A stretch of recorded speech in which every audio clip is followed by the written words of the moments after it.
नमस्कार.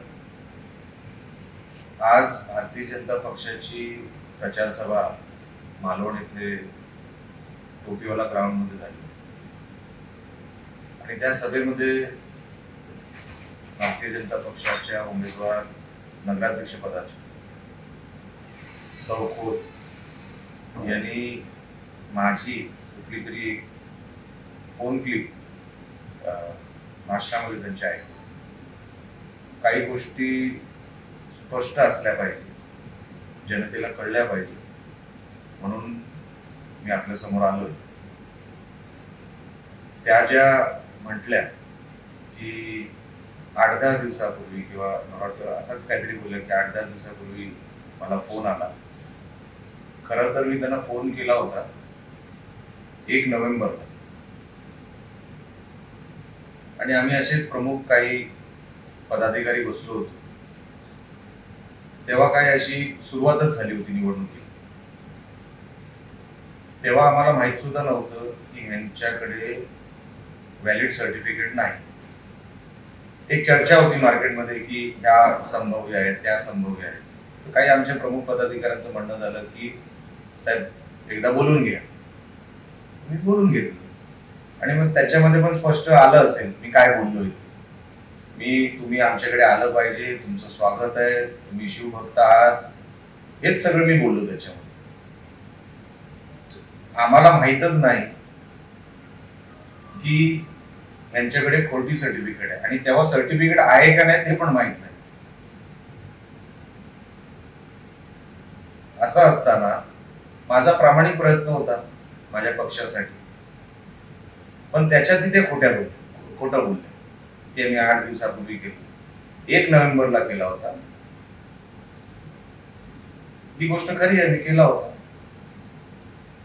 पण मी कशासाठी केला होता, माझा हेतू काय होता, त्यानंतर 1 नोव्हेंबरच्या माझ्या फोन कॉल नंतर जेव्हा मला कळलं की ह्यांच्याकडे व्हॅलिड डॉक्युमेंट नाही,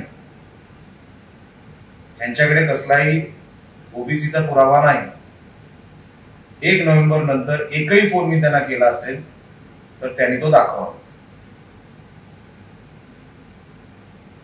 आपण जे ढोंग करताय लोकांसमोर ते बरोबर नाही.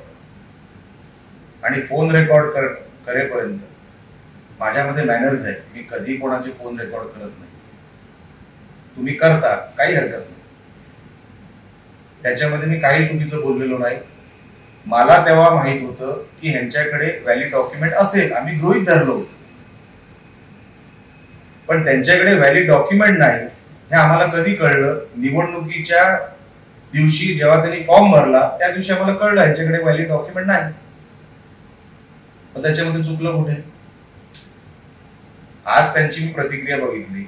खरं तर मी या विषयामध्ये जास्त जाणार नव्हतो, पण माझं नाव आणि ते सगळं ऐकवलं गेलं. मला सगळ्यांनी सांगितलं की याच्यावर आपण बोललं पाहिजे म्हणून मी बोलतो. आज मी त्यांची प्रतिक्रिया बघितली. त्यांच्या प्रतिक्रियेमध्ये मी जे आरोप केले होते त्यावर त्या बोलल्याच नाही. तुम्ही का खोटं जात प्रमाणपत्र तिकडे सादर केलं यावर त्यांनी चकार शब्द काढलेला नाही. मी महिला आहे, मी असा आहे, मी तसा आहे. अहो, आमच्या जिल्ह्यामध्ये, महाराष्ट्रामध्ये अनेक सामाजिक क्षेत्रामध्ये काम करणाऱ्या महिला आहेत. आम्ही महिला म्हणून आरोप केलेले नाही. सर्टिफिकेट चुकीची, खोटी आहे म्हणून आम्ही आरोप केले. माझा काही वैयक्तिक राग कोणावरही नाही. ते निवडणुकीनंतर माझ्याकडे किंवा येतील, माझी पूर्वीपासूनची ओळख आहे. कधी काम घेऊन आले तर मी करणार. मी समान न्याय देणारा माणूस आहे. मी कधी पोटात एक आणि ओटात एक असं ठेवत नाही.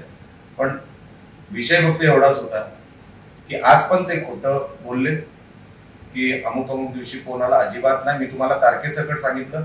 त्यांच्या मोबाईलमध्ये जर रेकॉर्डिंग असेल तर ती तारीख पण असेल आणि वेळ पण असेल. त्या दिवसानंतर मी एक जरी फोन केला असेल, जेव्हा मला कळलं की ह्यांच्याकडे सगळं खोटं आहे किंवा नाहीच आहे, मी एकही फोन त्यांना केला नाही किंवा एकही माणूस त्यांच्याकडे पाठवलेला नाही. हे मी खात्रीला एक सांगतो, कुठली शपथ घेऊन सांगू शकतो. पण आता त्यांनी शपथ घेऊन सांगावं की जे प्रमाणपत्र त्यांनी जातीचं दिलेलं आहे ते 100% खरं आहे. त्यांची कुठेही ग्रामदेवता असेल, कुळदेवता असेल, त्याच्यावर हात ठेवून सांगावं की मी दिलेलं हे जातचं प्रमाणपत्र हे 100% खरं आहे म्हणून. ते करू शकणार नाही. त्यांची प्रतिक्रिया मी बघितलेली.